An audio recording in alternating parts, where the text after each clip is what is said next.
Bom dia. Vamos abrir as nossas Bíblias no primeiro livro de Samuel. Isso não tem nada a ver com o fato do pastor Samuel ser o pastor da igreja de onde nós estamos agora. Mas nós vamos meditar no trecho do capítulo 1, do versículo do 9 ao 28. Primeiro livro do profeta Samuel, capítulo 1, do verso 9 ao verso 28.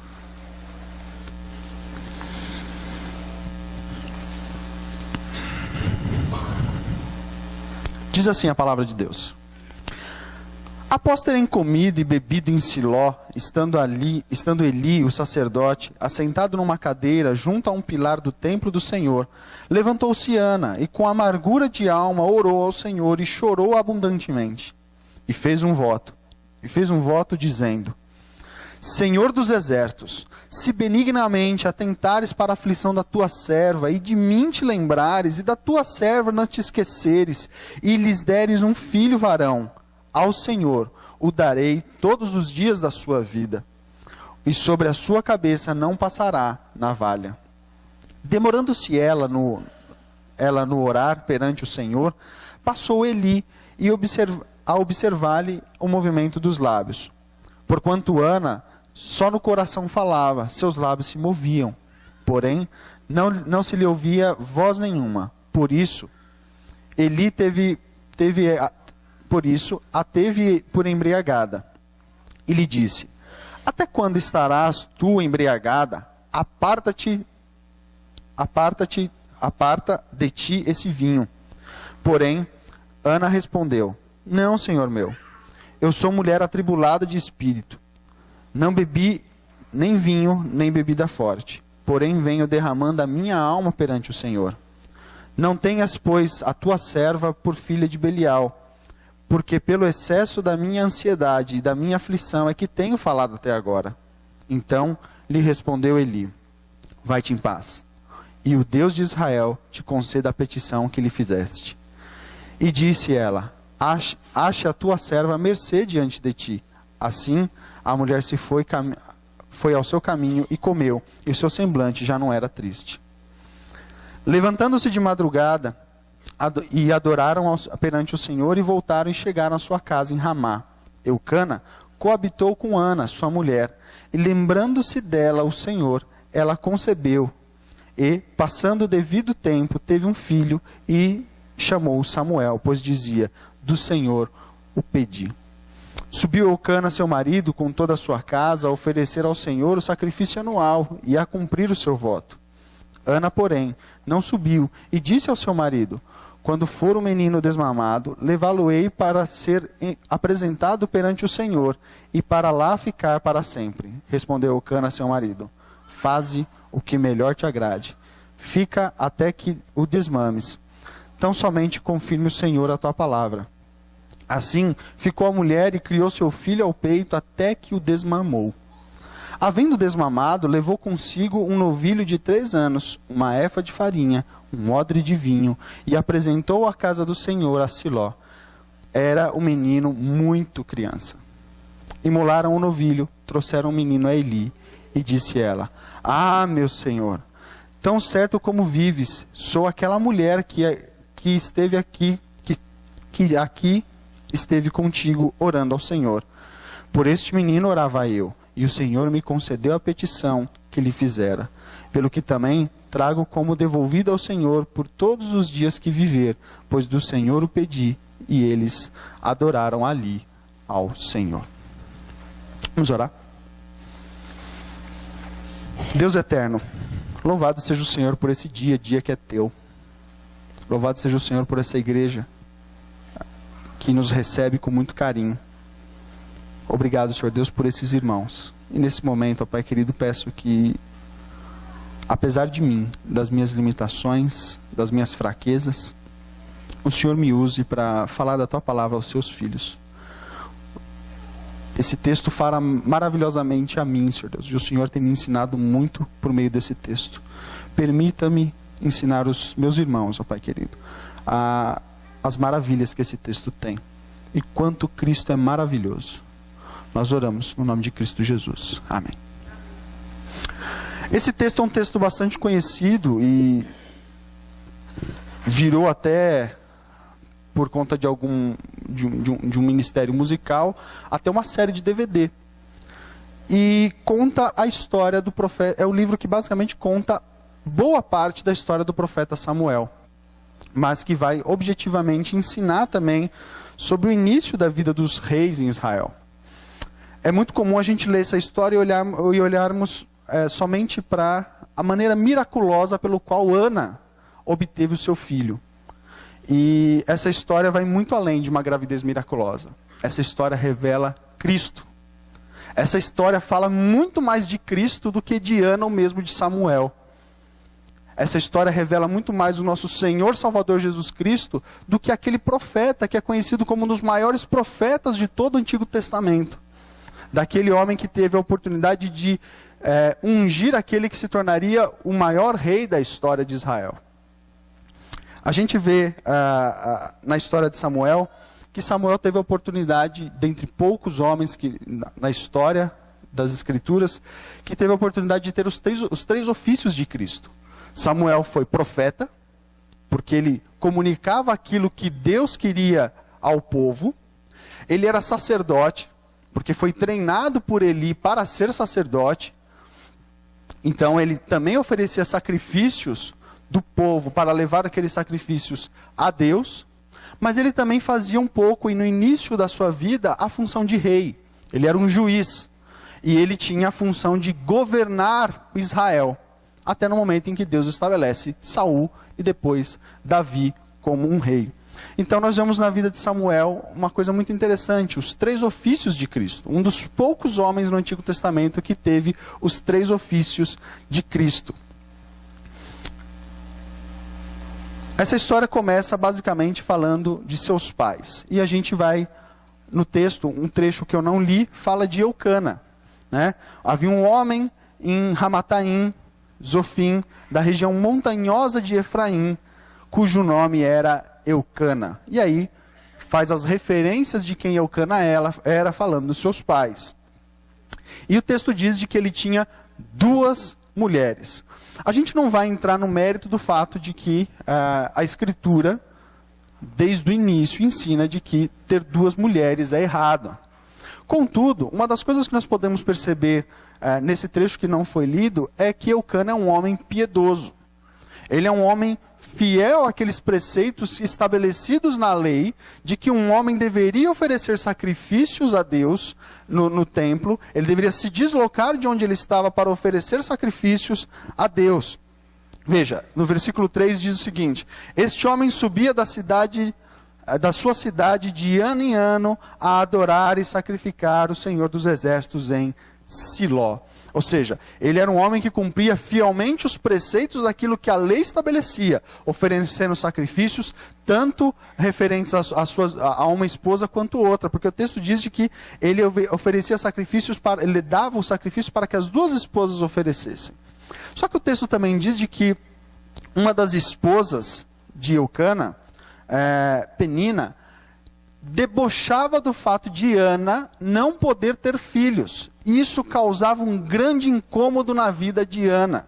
Isso causava um problema na vida de Ana, porque ela não tinha filhos. Porque o texto diz no versículo 5 que Ana, porém, dava porção dupla, porque ele a amava mais. Isso é Eucana fazendo. Ele dava porção dupla à sua esposa Ana, porque ele a amava mais. Ainda mesmo que o Senhor a houvesse deixado estéril. Então, mesmo ela sendo estéril, Eucana a amava mais. Mas, por conta da própria fraqueza do homem, da falta de confiança que talvez Eucana tinha, podemos ver que ele se casou com uma outra mulher para poder assim ter filhos. Tá? Então, basicamente é isso. O fato dele ter mais uma esposa é entender de que ele deveria ter mais filhos e certamente pela fraqueza humana, esse homem se casou com outra mulher para poder ter filhos. Mas o texto diz e deixa claro de que ele amava mais a Ana. E aí a gente vai para a exposição do texto em si. Vamos ver o que nessa narrativa tem. Né? Essa história começa com uma grande amargura, com uma grande dificuldade, mas termina certamente com louvor, com a alegria de uma mulher de ter um filho. Pode ver que no versículo 28 diz de que eles adoraram ali ao Senhor. Vamos para o verso 11. No verso 11, nós vamos ver a primeira coisa, uma das coisas muito importantes nesse texto. Dentre as coisas, das várias lições que esse texto pode nos dar, uma delas é o desejar ter filhos deve vir com o desejo de consagrá-los ao Senhor. No versículo 11, Ana ora ao Senhor e ela não simplesmente faz um pedido. Ela não simplesmente se coloca diante de Deus e pede algo. Ela faz ali um voto. Ela faz ali uma promessa, um compromisso com Deus. Olha só no versículo 11. E fez um voto dizendo: Senhor dos exércitos, se benignamente atentares para a aflição da tua serva, e de mim te lembrares, e da tua serva não esqueceres, e lhe deres um filho varão, ao Senhor o darei todos os dias da sua vida, e sobre a sua cabeça não passará navalha. Ana faz um voto diante do Senhor. Ela fez um voto de, se ela tivesse um filho, se Deus se lembrasse dela, ela devolveria esse filho ao Senhor. Mas ela não faz somente esse voto, dizendo de que ela vai devolver esse filho ao Senhor. E é interessante o fato de Ana dizer isso. Porque se você voltar lá para o início, no versículo 1, vai dizer que ela era, que eles moravam na região montanhosa de Efraim. Isso significa que o Eucana era de uma família de levitas. E se você conhece um pouco do Pentateuco, você vai se lembrar que os levitas tinham obrigação de, entre os 25 e os 50 anos, servir no templo. Então, quando Ana faz uma promessa de que o filho ela vai devolver o filho ao Senhor, consagrá-lo ao Senhor, ela está fazendo muito mais do que dizendo: Senhor, como levita, ele vai trabalhar para o Senhor naquele período que a tua lei estabelece. Ela está dizendo que toda a vida do seu filho vai ser dedicada ao Senhor, toda a vida dele. E não só aquele período que a lei estabelecia que deveria ser oferecido, o trabalho do levita deveria ser no templo. E Ana faz uma outra coisa que é interessante. Ela diz, logo no final do verso 11, de que pela cabeça dele não passará navalha. O que quer dizer quando pela cabeça dele não passará navalha? Qual será a característica desse menino? Vai ser um menino cabeludo, né? É o mínimo, né? Se não passa navalha pela cabeça dele, vai ser um menino muito cabeludo, é o mínimo, né? Mas tem uma lei em Números, capítulo 6, que diz, que estabelece isso. Quem sabe o que é? É uma aula, então vocês podem falar. A lei do nazireado. O que essa mulher está fazendo, ela está dizendo, ele não só será um levita, como ele será um nazireu. E a vida de um nazireu certamente não é uma vida muito comum. Porque um nazireu, por característica, é alguém que não corta o cabelo e não fazia a barba. Tá? Quando eu falava barba, lá em Salvador, eles tinham muito sarro do meu sotaque, do fato de eu falar barba, porque lá todo mundo fala barba, né? Então, é muito difícil dar aula lá. Nessa hora, todo mundo lá já estaria rindo do meu sotaque. O fato é que ele não cortava o cabelo e não fazia a barba. E você fala, então, tá bom, é uma vida comum, mas não, existiam regras de alimentação para o nazireu que eram diferentes das regras de todos os homens que trabalhavam no templo, ou de todos os homens de Israel. Ele não podia comer nada que tivesse uva, ou que viesse da uva. Ele não tomava vinho, ele não podia comer um doce de uva, por exemplo. Ele não podia nada que tivesse vinho, ou que tivesse ligado ao fruto da videira. Era o que era estabelecido, ele não poderia fazer isso. Ele não poderia ir em nenhum ofício fúnebre. E não poderia, sob hipótese alguma, tocar em mortos. Se um nazireu fizesse qualquer coisa dessa, que desobedecesse à lei, ele tinha que raspar o seu cabelo para se purificar, raspar a sua barba e queimar. A cada 7 anos o nazireu tinha que fazer isso. Então, são várias e várias regras pelas quais um nazireu passava. São várias leis pequenas que estabeleciam aquilo que o nazireu deveria fazer. E Ana faz essa promessa. Ela fala, não somente, basicamente essa promessa que ela está fazendo é dizer, não somente ele vai trabalhar no templo, como um levita deve trabalhar, mas ele vai ser um homem que não cortará o cabelo, não fará a barba, ele será um nazireu. Agora, é interessante isso, porque a mãe faz uma promessa pelo qual o filho estará sujeito. O filho estará sujeito à promessa que a mãe faz. Veja, esse não é um voto em que o próprio Samuel está fazendo. Esse é um voto pelo qual a mãe dele está fazendo por ele, antes mesmo dele ser concebido, porque ele só vai ser concebido mais para frente, quando diz de que o Senhor se lembrou dela e ela concebeu e teve um filho. Então, é uma promessa em que a mãe faz antes mesmo do filho nascer. E o que é interessante é de que essa promessa é uma promessa pelo qual o filho vai obedecer o resto da vida. E aqui nós temos uma lição muito importante, de que todas aquelas coisas que nós fazemos acerca do comprometimento que nós temos com os nossos filhos, tem eco pela vida inteira deles. Os compromissos que nós firmamos com o Senhor e os compromissos que nós fazemos, os votos que nós fazemos com o Senhor, têm compromisso com o Senhor pela eternidade. Os nossos filhos estão debaixo desse compromisso que nós fazemos. Então, os votos que nós fazemos é algo extremamente importante. É interessante porque ela não sabia se ela teria um filho ou não, né? Mas ainda assim, ela faz esse comprometimento diante do Senhor. Aí ela faz a promessa de entregar o filho. E é interessante porque quando ela faz isso, todo esse momento em que ela está orando, ela não está consultando o marido e nem o profeta Eli. Veja, o profeta Eli só vai saber que ele vai ter que criar um menino que acabou de sair do desmame quando ela chega no templo para entregar o filho.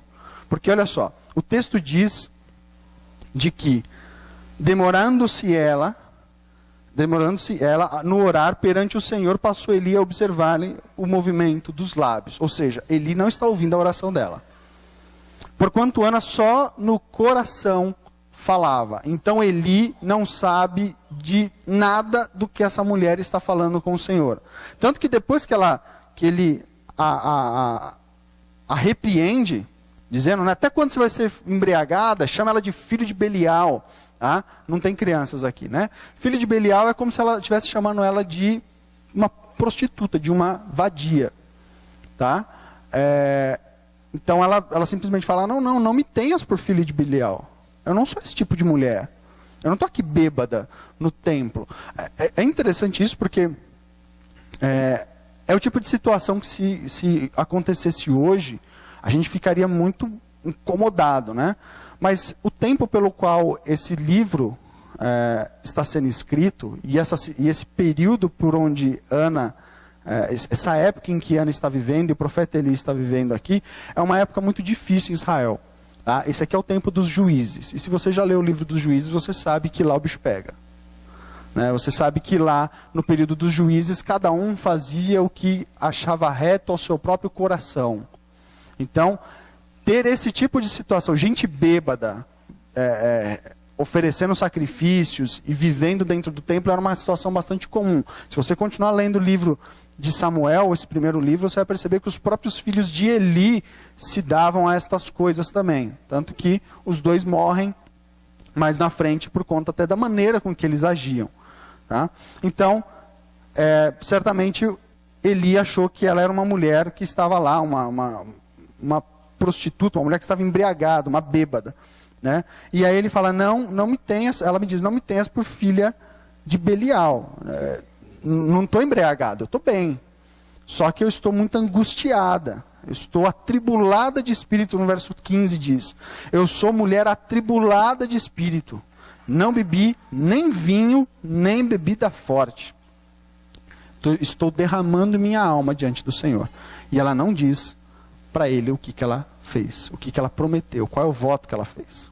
E ele diz, vai-te em paz, e o Senhor lhe conceda a petição que fizeste. Então ele não tem aqui, pelo menos no texto, uma noção daquilo que ela está fazendo. E aí esse drama da devolução do filho vai se dar num período um pouco mais para frente, em que Eucana volta, né? Aí verso 22, verso 19. Levantaram-se de madrugada e adoraram perante ao Senhor e voltaram. E chegaram à sua casa em Ramá. Eucana coabitou com Ana, sua mulher, e, lembrando-se dela, o Senhor, ela concebeu e, passado o devido tempo, teve um filho. Então, aquilo que ela pediu, o Senhor certamente a deu. A gente fica... o que é interessante aqui é que ela era uma mulher estéril porque o próprio Senhor a tornou estéril, isso o texto diz. Ana não altera os planos de Deus. Não significa que ela ia ser estéril pro resto da vida. E aí, quando ela ora, Deus fala assim, não, então tá bom, agora eu vou mudar meus planos. Não. Fazia parte do plano de Deus todo esse acontecimento. A oração de Ana não mudou a vontade de Deus. O que aconteceu é que a oração de Ana se alinhou com a vontade de Deus. Deus, na sua infinita misericórdia, atende a oração daquela sua serva e lhe concede o filho. E ela concebe e tem. E aí no verso 21 diz, subiu Eucana, seu marido, e toda a sua casa ofereceram o sacrifício anual e cumprir o seu voto. Tá? Veja, ele tem que cumprir aquilo que ele, como um líder da sua casa, deve fazer, que é oferecer o sacrifício de forma anual no templo. Porém, não sobe Ana. Ana não vai. Ela fica. E aí ela diz para o marido o porquê. Quando o menino for desmamado, levá-lo-ei para ser apresentado perante o Senhor e para lá ficar para sempre. O marido até aqui não tinha também a noção do que essa mulher ia fazer com esse menino. Outra coisa que é interessante aqui, há uma lei em Deuteronômio que diz de que uns votos insensatos de uma mulher ou de uma filha, qualquer marido pode fazer com que esse voto não seja cumprido.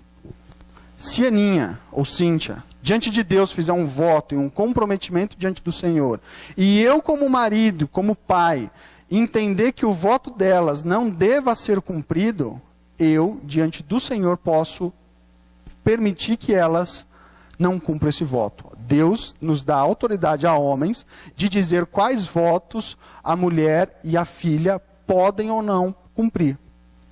Tá? Essa é uma lei que tem no livro de Deuteronômio. Se eu não me engano, Deuteronômio 24. Posso estar enganado quanto à referência. Se eu estiver enganado, eu posso me lembrar depois qual que é. Eu tenho anotado em outro lugar. Então, Eucana ouve aquilo que a mulher se comprometeu.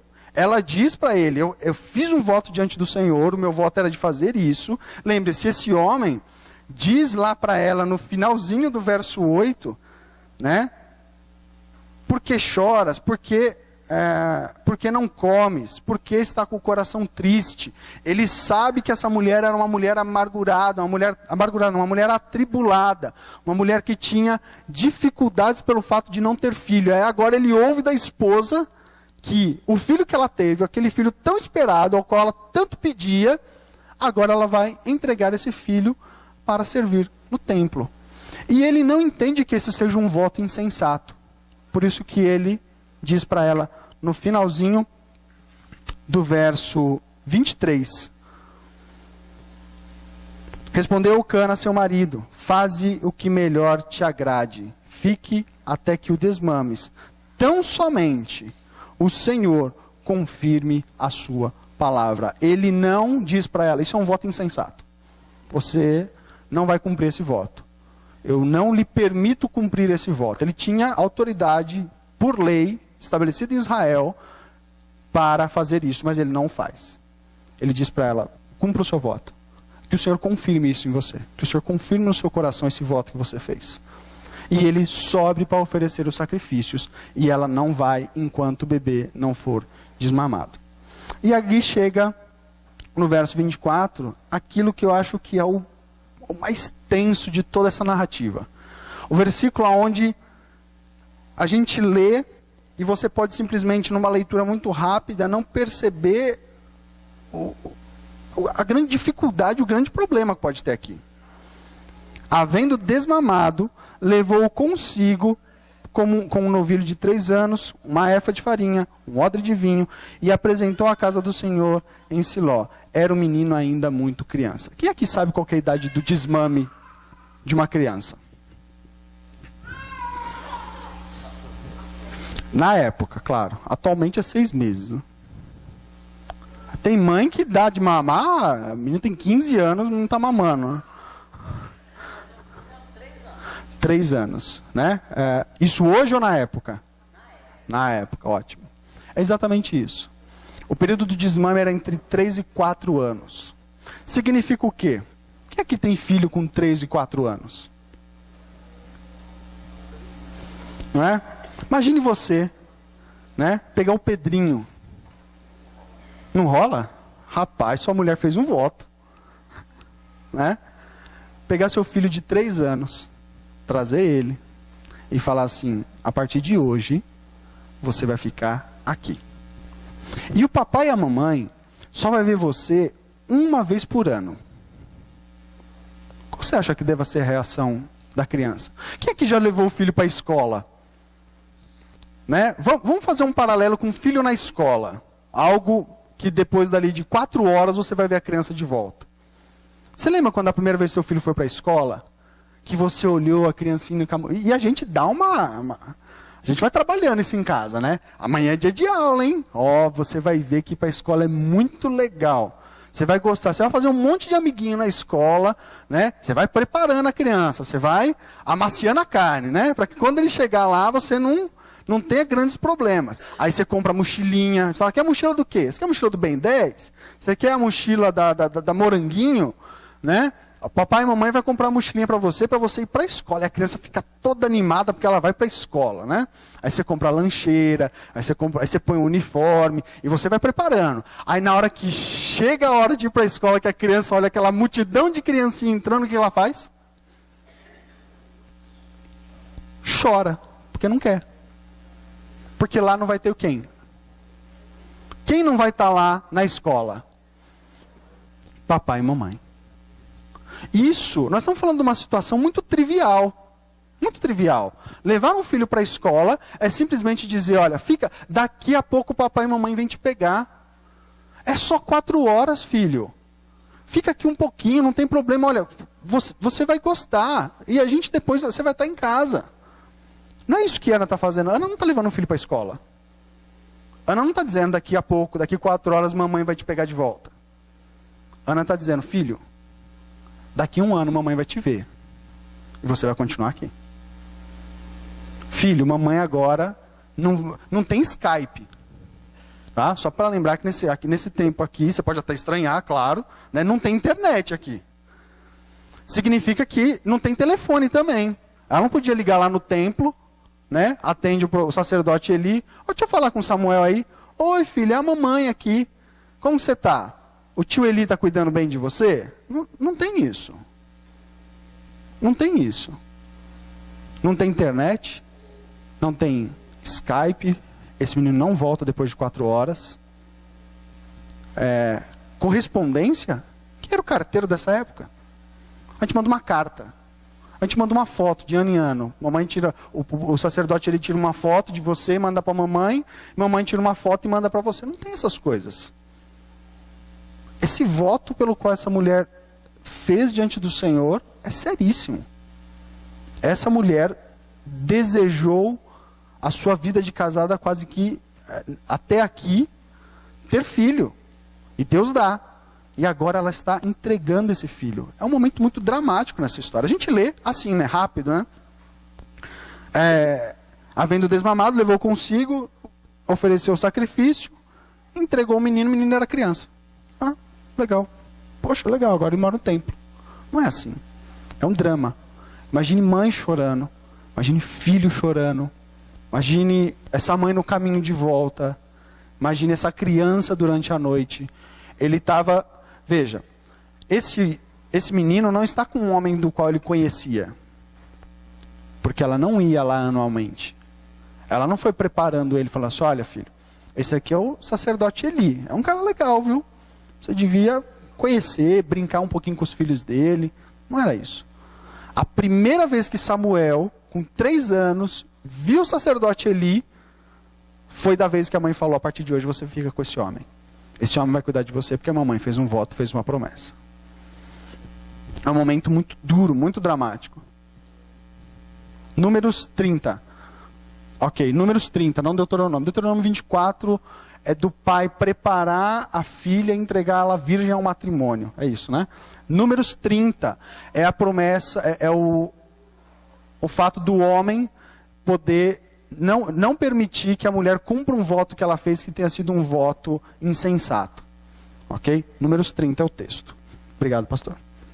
Sempre bom ter um pastor por perto. O cara, rapidinho ali, já olhou.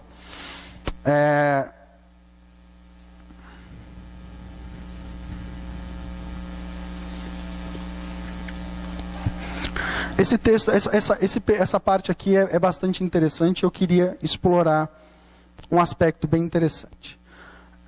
Para muitos de nós, ter filho pode ser algo tão importante, mas tão importante na nossa vida, tão necessário, que nós podemos fazer de desejar ter um filho uma grande idolatria. Quem lembra da história de Raquel?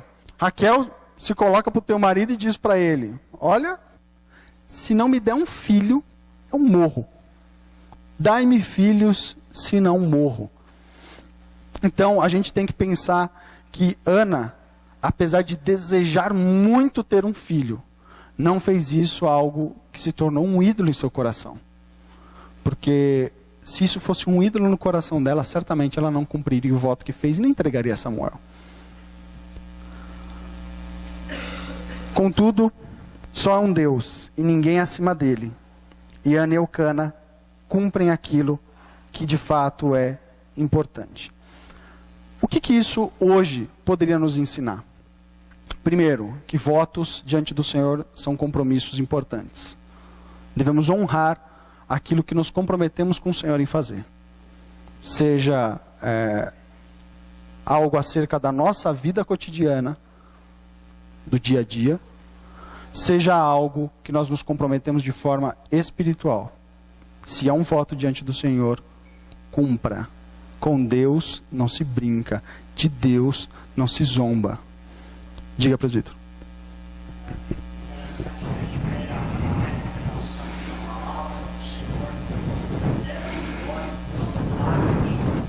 Sim.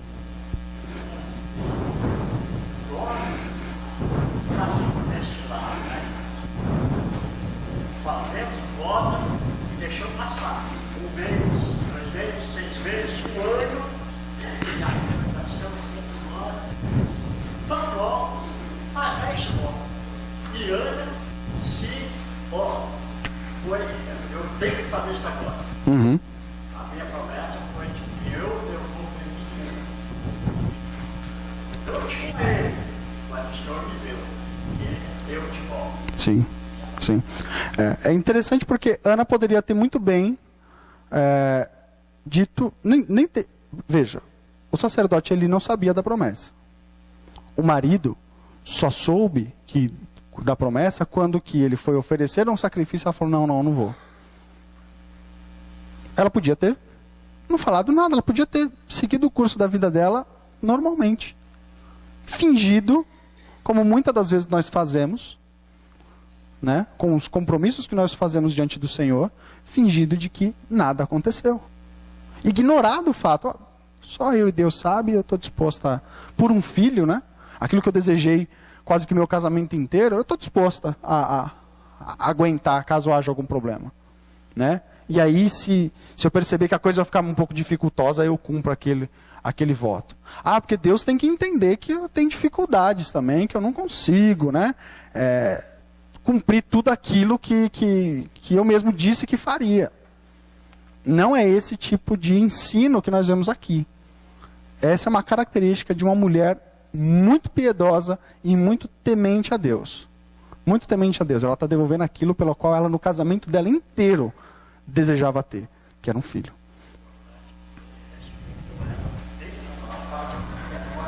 Sim, sim. Sim. Conheceu com ele até o desmame, né? É. E o que é interessante é que a palavra pastoral desse marido é que o Senhor confirme isso em seu coração. Mas ainda assim ele não retira dela esse voto. É interessante porque a gente tem um ditado muito popular, né? A gente sempre diz que nós criamos filho para quem? Os filhos os filhos não são nossos, nós criamos o filho para o mundo.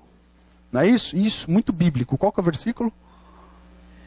Né? É heresias, o que é isso aí? 1 Raimundo, né?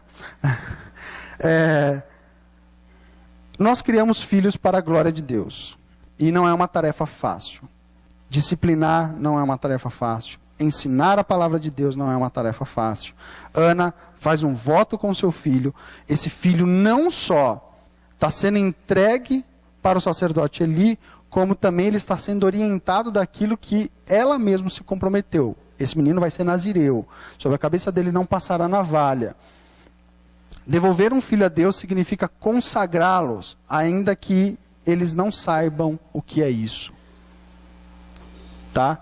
É interessante isso, porque quando a gente vem e batizamos os nossos filhos aqui, nós, porque somos reformados e aliancistas, não fazemos do batismo uma pública profissão de fé da criança, mas um compromisso em que os pais têm diante do Senhor,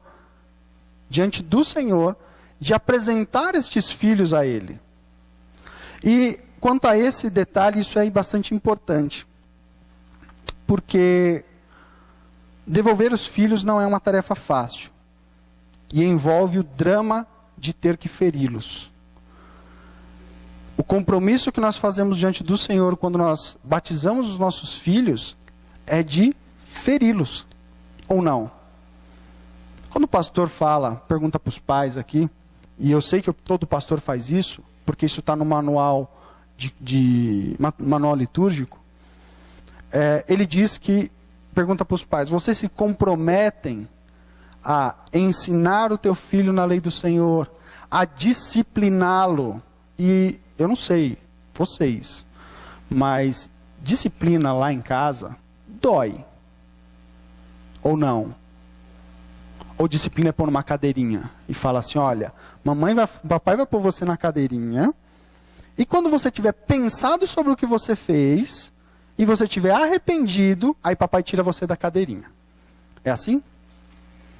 É o Evangelho segundo o Super Nani? Até onde eu sei, a palavra do Senhor diz de que aquele que disciplina o seu filho o ama. E que a vara da disciplina traz sabedoria. Em casa a gente tem praticado com as crianças de tanto eles irem buscar a vara da disciplina, o que já é um tratamento, um treinamento deles. Busque a disciplina do Senhor. Então, vai lá pegar a vara da disciplina. Aí vai chorando. Ah, não, pai, vai doer. Vai. Vai doer muito? Eu não sei. Eu, como papai, vou te disciplinar. Se vai doer muito, depende de você. Né? Se eu sentir que não doeu o suficiente, aí o papai dá uma engrossada no caldo. Mas eles vão buscar a vara da disciplina porque eles têm que buscar a disciplina do Senhor. Isso é importante para a igreja. A igreja deve buscar a disciplina do Senhor. Aliás, não é o caso aqui porque eu os conheço muito bem. Uma igreja onde não tem disciplina tem problema. Ok? Se vocês ficarem aqui um período sem disciplina, e isso é importante para os nossos irmãos do conselho, se vocês fizerem muitas reuniões de conselho onde vocês não têm assunto, dentre o assunto em pauta não é disciplina, tem alguma coisa errada. Porque como que você reúne um bando de pecador num lugar só? E esse povo não peca a ponto de ser disciplinado? Tem uma coisa errada. Ou então isso aqui é o céu. Que eu creio não ser o caso. Então, nós devemos buscar a disciplina sempre. E é o compromisso que nós fazemos quando nós batizamos. De feri-los, de discipliná-los, de ensinar a lei do Senhor para eles. Aliás, isso eu já vi em todos os batismos daqui e de lá da igreja, aonde eu agora sou um membro, de que o pastor pergunta aos pais se os pais se comprometem a ensinar os filhos a ler, para que esses possam ler a lei do Senhor. Ou não? Ou vocês nunca ouviram isso aqui? Não é isso? Não é isso que o pastor Jonatas, ou mesmo o pastor Eliomar faz de pergunta? Você se compromete a ensinar o teu filho a ler, para que esse possa ler a lei do Senhor? Quem aqui ensina o filho a ler em casa para ensinar a lei do Senhor? Ou a gente terceiriza para a escola? O filho só vai aprender a ler na escola, para que depois ele possa ler livros maravilhosos para a vida dele, como A Origem das Espécies, de Charles Darwin. Ou talvez Deus, um Delírio, de Richard Dawkins. Ou quem sabe ele vai ler O Anticristo. A responsabilidade de ensinar os filhos a ler é nossa, não é da escola, não é do Estado. O Estado diz que é dele, e te obriga a pôr o filho na escola com que idade? Com que idade? 4 anos. A idade do desmame, não é? Quando teu filho estiver desmamado, faz o seguinte, traz ele para o sacerdote da escola pública. E aí o sacerdote da escola pública vai ensinar tudo o que o teu filho precisa saber acerca de Deus. Tudo o que o teu filho precisa saber quanto à existência de um Criador, ele vai aprender na escola. Porque você não ensinou a lei do Senhor em casa.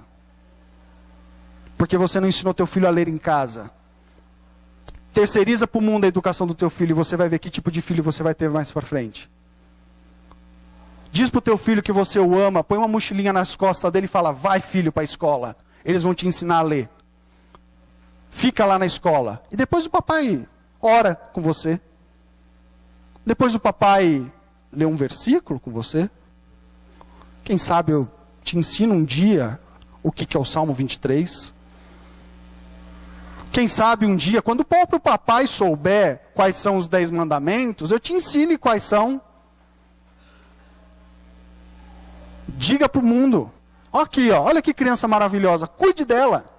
E aí de domingo, a gente traz eles para a igreja, né?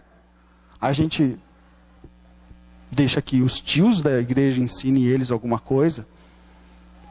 Aí quem sabe a gente não ensina eles a ficarem quietinhos ouvindo o pastor pregar, na esperança de que eles aprendam alguma coisa. Ah, Fernando, pastor, quantas vezes não deve ter ouvido isso no gabinete, né, pastor? Eu trouxe meu filho para a igreja. O menino agora não quer saber mais de Deus. Eu trouxe ele para a igreja todo domingo, pastor. Pois é, meu filho, você trouxe ele na igreja. E só trouxe. Mas você não fez do teu lar uma igreja. Ou vocês acham que... matemática simples. Matemática simples. Vocês acham que em um dia, em 7, é possível corrigir os outros 6 dias de coisas erradas que seus filhos aprendem? Vocês realmente acham isso? Nós entregamos os nossos filhos na idade do desmame para esse mundo. Nós não preparamos os nossos filhos e entregamos eles a esse mundo com a cabecinha, com o cérebro de uma esponjinha, para que eles possam aprender tudo o que eles puderem aprender do que o mundo possa ensinar. Porque a gente acha que eles não têm capacidade nenhuma de aprender em casa antes dos 3 anos. Não é isso que nós vemos aqui nesse texto. Não é isso que Ana, como uma mulher piedosa, firme diante do Senhor, cria. Crê, porque está no céu. Não é isso. Ela prepara o filho. Ela diz, você vai ficar com esse homem. Sobre a tua cabeça não passará navalha. E Samuel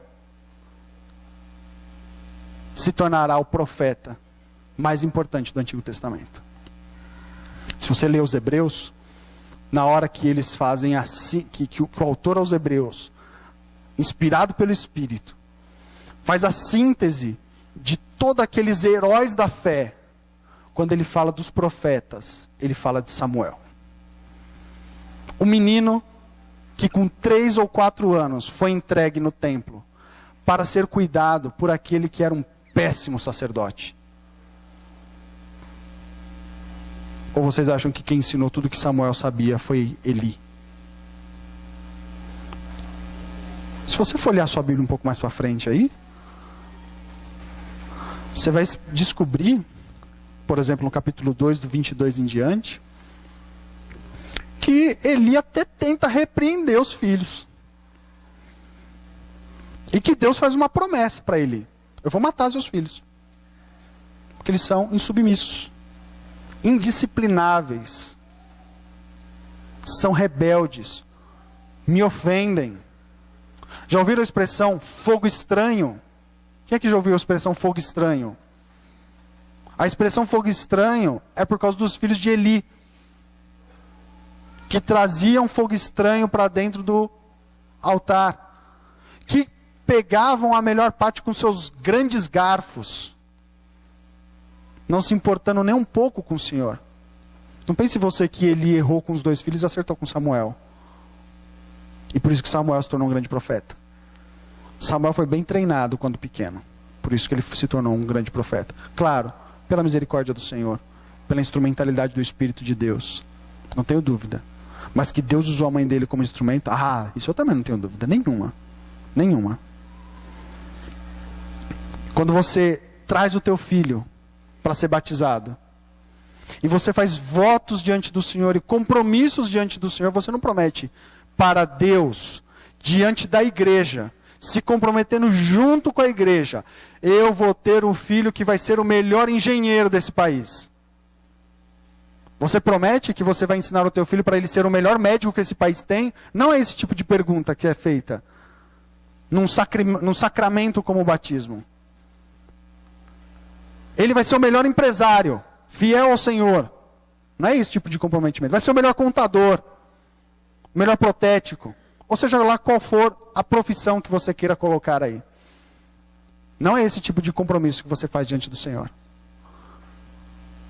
Mas hoje, a gente simplesmente quer que os nossos filhos aprendam muito na escola. A gente paga por isso. A gente gasta dinheiro com isso. A gente põe eles na escola pública porque a gente não tem dinheiro. Porque se a gente tivesse muito dinheiro, a gente colocava eles nos melhores colégios, ou não? Quem aqui não colocaria o filho no colégio mais caro se tivesse dinheiro para fazer? Dizendo, ele tem que ser o melhor profissional. Ele tem que aprender tudo que se precisa aprender sobre matemática, sobre física, sobre química, sobre português. Ele tem que prestar um vestibular e passar em primeiro lugar. E essa talvez seja a maior alegria da tua vida acerca do teu filho. Talvez o momento mais feliz da tua vida como pai ou como mãe seja o dia que o teu filho passou no vestibular. E talvez nunca seja o dia em que teu filho fez a pública profissão de fé. Eu realmente me importo como pai, que tipo de coisa os meus filhos aprendem na escola, para que um dia eles sejam bons profissionais. Mas como eu aguardo o dia em que eu ver Aninha e Fernandinho dizendo que creem naquilo que Cíntia e eu cremos. Como eu aguardo o dia de ver os meus filhos declarando para a igreja e para quem quiser ouvir que Cristo é o Senhor da vida deles. De que eles se entregam única e exclusivamente ao Senhor Jesus Cristo como Salvador da vida deles. De que eles creem que a palavra de Deus é inerrante e infalível. Única regra de fé e de prática. Que se comprometem em servir ao Senhor na igreja. Se compromete em sustentar a igreja. Como eu aguardo este dia. Se o Fernandinho quiser ser gari e varrer a rua, mas for um crente fiel ao Senhor, ruas de onde ele estiver, seja aqui, seja na Bahia, serão as melhores ruas, as mais bem varridas. Se ele quiser ser engenheiro, como um dia eu quis, se ele quiser ser médico, ser advogado, ser contador, ser um serralheiro, um protético, um empresário, um eletricista, isso certamente importa, mas não muito. Mas se ele quiser fazer qualquer uma dessas coisas, servindo ao Senhor com fidelidade, isso importa, e muito. Não prometemos diante do Senhor criar filhos para esse mundo. Prometemos diante do Senhor criar filhos para a glória dele.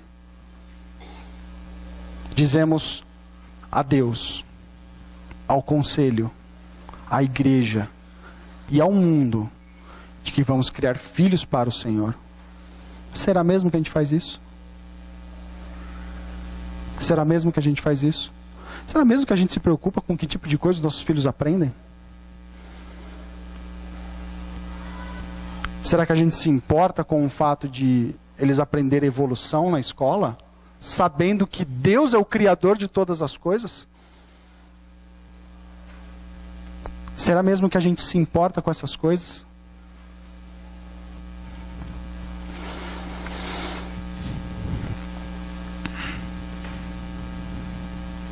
A gente cria filhos, e é interessante isso porque a gente sempre diz, e na maioria das vezes a gente fala, não, nós somos peregrinos nesse mundo, não é? Muitas vezes a gente usa essa expressão, somos peregrinos nessa terra, nós marchamos nessa terra rumo a Canaã celestial. A gente canta isso, não é? Sou forasteiro aqui, não canta isso? Mas a gente vive querendo criar cada vez mais raízes nesse mundo, se comprometer cada vez mais com as coisas que esse mundo pode ensinar e se comprometer cada vez menos com as coisas com que nós podemos aprender acerca do céu. Talvez a nossa maior esperança esteja aqui. Somos os mais falhos dentre os homens, os mais infelizes. Não é isso que Ana queria. E não era isso que Ana se comprometeu. Ana se compromete a criar o seu filho e entregá-lo ao sacerdote. E aqui é onde, certamente, o brilho da glória de Deus aparece. Porque parece que o texto só fala de Ana ou de Samuel. E cadê Cristo nesse texto? Será que é possível ter Cristo nesse texto? Olha que coisa interessante. Ana entrega o seu filho a Eli, não o diácono. E quem é Eli? Qual era o ofício de Eli? Ele era um sacerdote. O que é um sacerdote? Vamos lá, momento de vocês terem interação, apesar de estar sendo gravado e não aparecer a voz de vocês na gravação. O pessoal da mídia fica feliz com isso. O que é um sacerdote? Ele oferecia sacrifícios, ok. E o que isso representava? Existe uma representação, são os 3 ofícios de Cristo. Aliás, depois da edição você até corta isso, como só tem pais aqui, ok? Vocês têm obrigação de saber isso, ok? Porque ser sacerdote está dentre os ofícios de Cristo. E os ofícios de Cristo é ensinado nos catecismos. Então, se vocês não sabem, se vocês não quiserem dizer, é outro problema. Mas se vocês não sabem o que é ser um sacerdote, é um problema. Entre quem? Exatamente isso. É esse o caminho. Sacerdote era aquele que mediava entre o povo e Deus. E profeta entre Deus e o povo. Ana está entregando o filho para aquele que apresentará o filho, aquele que mediava entre o povo e Deus. E é aqui onde de fato Cristo aparece. Esse texto não nos ensina que nós devemos entregar os nossos filhos para os sacerdotes. Porque não tem mais sacerdotes na igreja. Como no Antigo Testamento. Sabe por quê?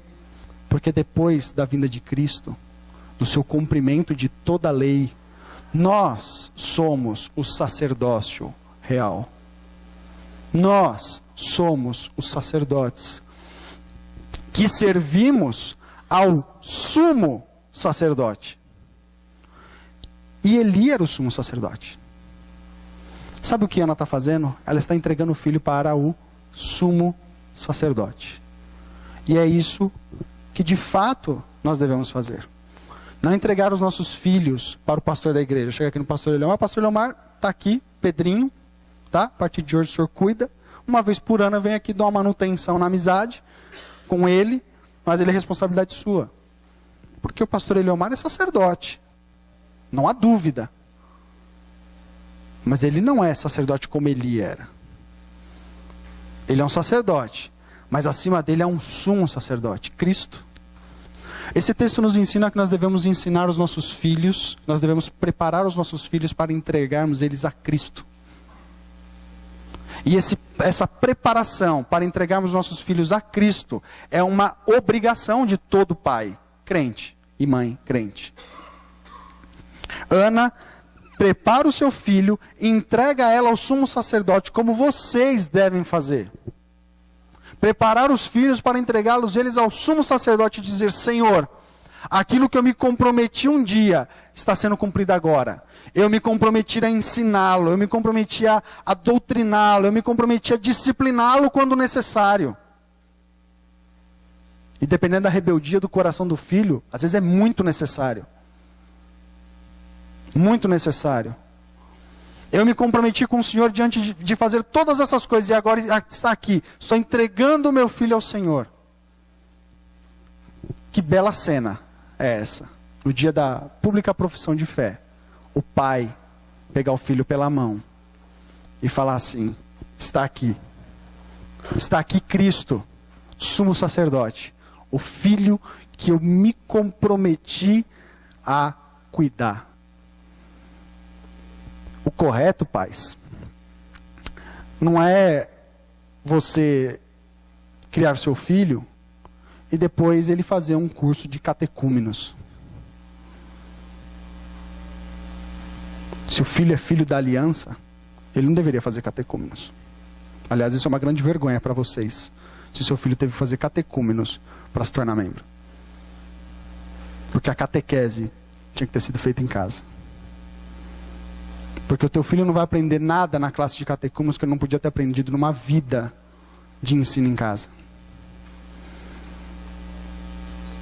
Se o filho, ou vocês pensam que o filho que tem 15 anos, 16 anos, que vai fazer catecúmenos, se ele foi doutrinado nos 15 e 16 anos da tua vida, acha que um curso de 1 ano de catecúmenos vai ensinar mais do que a ele, do que ele aprendeu nos 15 anos da vida dele? Filhos da aliança devem ser apresentados pelos pais à pública profissão de fé. Aliás, seria uma grata alegria, né? Tá na porta, um pai chegar e falar: pastor, eu estou discipulando um menino aí, desde que ele nasceu, é meu filho, e ele está pronto para fazer a pública profissão de fé, eu queria só que o conselho examinasse e que fosse marcada a profissão de fé desse menino. Se um dia eu ouvir isso, eu choro. Qual será a sua reação em ouvir isso? É assim que os pais deveriam proceder com seus filhos. O pastor está aqui. Conselho da igreja, está aqui meu filho. Pode avaliá-lo. Aperta esse menino. Pergunta tudo o que vocês puderem perguntar para ele. Tudo. Examine por horas. Está pronto. Está pronto para ser entregue a Cristo. Está pronto para ser entregue ao sumo sacerdote.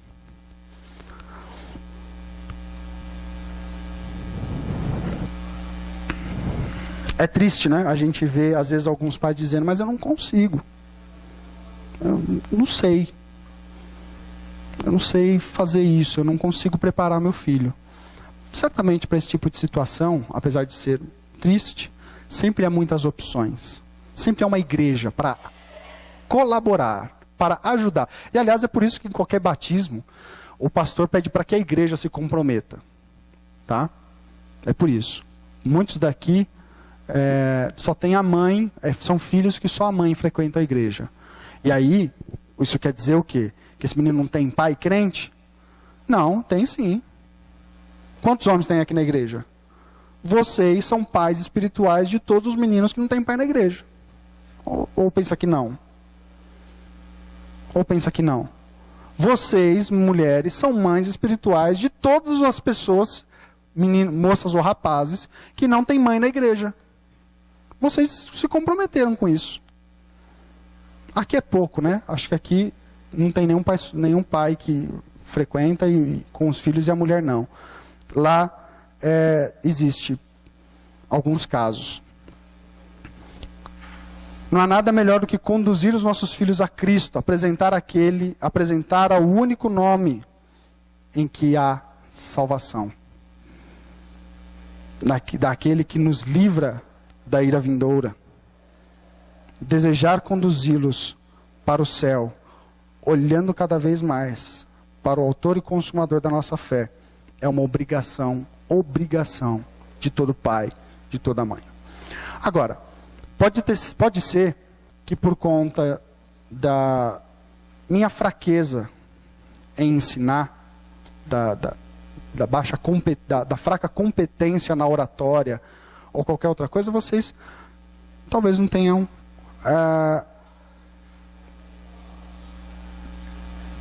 entendido tanto. Mas isso certamente é algo que deveria nos dar muita vergonha. Deveria nos constranger. E se não é isso que lhe dá vergonha, ou que lhe constrange como pai, como mãe, eu não sei o que é. Talvez seja melhor falar do evangelho para você. Para que quando você conhecer o evangelho, você possa ensinar o teu filho. Mas se você de fato conhece o evangelho, isso deveria lhe fazer tremer. Você devia ficar desesperado. Agoniado pelo fato de que você não consegue competir mais do que com o tempo que o mundo tem. Poxa, eu só tenho as noites com esse menino. A escola tem o dia inteiro. Eu tenho um período muito pequeno com esse menino. Então, aproveite ao máximo. Não pense você que 1 hora é muito. A gente faz em casa lá, a doutrinação das crianças, a gente gasta 1 hora fazendo. Poxa, em 24. A escola gasta 4, 5. Né? Você está perdendo aí. Agora, não pense você que não. Eu sei que a escola ensina um monte de coisa errada, mas em casa eu consigo corrigir. Tá bom. Vamos acreditar em Papai Noel e em Coelhinho da Páscoa também, que daí fica fácil a vida. Meus irmãos, esse texto me ensina muito, me constrange muito. E acerca disso, eu gostaria que Deus também ensinasse aos irmãos e que a palavra os constrangesse. Vamos orar e depois da oração eu abro para alguns outros comentários. Amado Deus, louvado seja o teu nome. Louvado seja o Senhor pela tua palavra, apesar do instrumento que a comunica. Pai, nos ajuda, porque sozinho não dá para ir. Nos ajuda, Senhor, nos socorre. Apressa em socorrer-nos, ó Deus. Corra para nós, ó Pai querido, porque estamos caminhando bem devagar. Precisamos do Senhor, precisamos da tua misericórdia e da tua ajuda. Precisamos ensinar os nossos filhos a temer mais ao Senhor. E se não conseguimos, ó Pai querido, porque não tememos o Senhor o suficiente, enche o nosso coração de temor. Permita-nos, ó Pai, ficarmos horrorizados, sem dormir, se necessário, de medo, de horror, por perder os nossos filhos ao mundo. Sabemos que a salvação vem do Senhor. Temos a certeza disso. Louvado seja o Senhor por isso, de que a salvação não depende de nós. Mas naquilo que depende, enche o nosso coração de temor, Senhor Deus. Não nos deixe dormir tranquilo com essas coisas. Tira-nos o sono. Que possamos ensinar os nossos filhos a temer ao Senhor, a serem fiéis ao Senhor. Que possamos entregar os nossos filhos à pública profissão de fé. Não nos preocupando com aquilo que eles fazem acerca da sua profissão, porque não é isso que os define, Senhor. Queremos entregá-los ao Senhor para que sejam fiéis, crentes tementes, piedosos, homens e mulheres de oração, conhecedores da palavra, hábeis em responder às perguntas que são feitas, dando razão da esperança deles. Com um coração amável, com um coração que deseja servir ao próximo. Criamos filhos tão egoístas, Senhor, como nós. Nos ajude, Senhor Deus, nos socorra a não fazer isso. Nos ajude, Senhor Deus, a ensinar a eles a serem humildes. Humildes como o nosso sumo sacerdote foi. Que sendo o Senhor da toda a glória, não julgou com usurpação ser igual a Deus, mas antes se esvaziou e se humilhou, se fazendo em forma de homem. Ensina aos nossos filhos, ó Pai, e nos ensina a ser humildes. No nome de Cristo. Amém.